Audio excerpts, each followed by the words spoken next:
Daniel hadn't slept properly in 11 months. Not because he was sick, not because he had a newborn baby or a night shift job. He just couldn't stop thinking.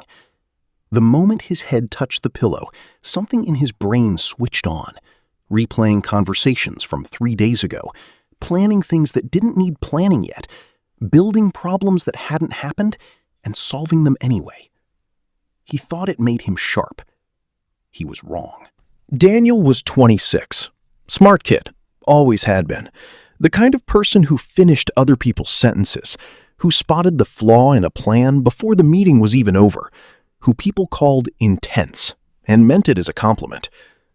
He worked at a mid-size marketing firm, did well, got noticed. His manager, a calm woman named Helen, once told him he had the best instincts in the room. But instincts weren't the problem. The problem was that Daniel's mind never clocked out. It started with small things. He forgot where he put his keys. Not once, regularly. He would read a paragraph 3 times and retain nothing. In meetings, people would say his name twice before he registered it. He was present in every room, but actually inside none of them. Then, one Thursday morning, he was making coffee, and his hands were shaking. Not violently, just enough that he noticed. Enough that the spoon rattled against the mug, and he stood there staring at his own hands like they belonged to someone else.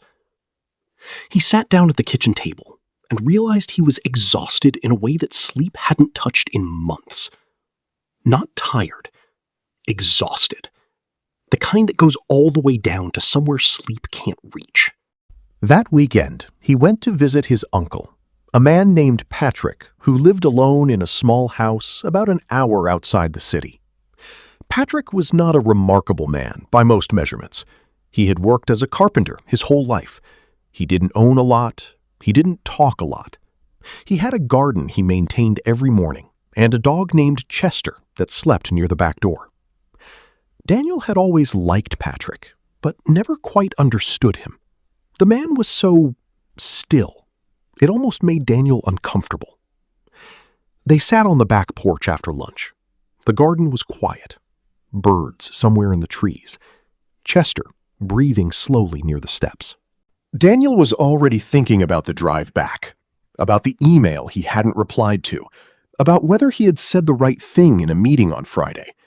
Then Patrick said, without looking at him, "You're exhausting yourself, aren't you?" It wasn't really a question. Daniel looked at him. "I just have a lot going on." Patrick nodded slowly. "Your father was the same, always thinking. He used to say it meant he cared. I told him caring and worrying are not the same thing. He never quite believed me." Daniel didn't say anything. Patrick picked up his coffee mug, held it with both hands, looked at the garden. "You know what I've noticed about people who can never stop thinking? It's never actually about being smart or being prepared. It's about being scared. The mind keeps moving because if it ever stops, really stops, something quiet shows up. And that something quiet is the real feeling they've been running from." Daniel felt something shift in his chest. "What do you mean?" Patrick looked at him directly for the first time. "What are you actually afraid of, Daniel? Not at work, not in your plans. Deep down, what is the thing you haven't let yourself sit with?" Daniel opened his mouth, then closed it. He didn't have an answer. But the question stayed. He drove back to the city that evening, and for once, he didn't turn on a podcast, didn't call anyone, didn't rehearse conversations. He just drove and let the silence sit next to him. And slowly, like something surfacing from deep water, the real thing came up. He was afraid he wasn't enough. Not at work, not just there. Everywhere. He was afraid that if he stopped moving, stopped planning, stopped being 3 steps ahead, people would see that underneath all of it, there was just a regular person. Someone ordinary. Someone who didn't have it figured out. Someone who was just guessing, like everyone else. The thinking wasn't preparation. It was armor.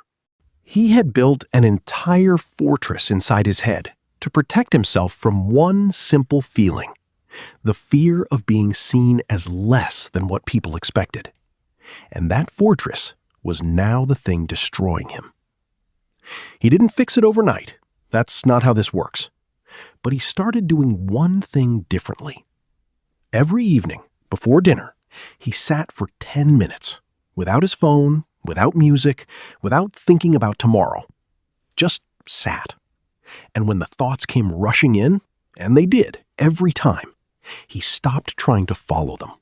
He just watched them, the way you watch cars passing on a street, without climbing inside any of them.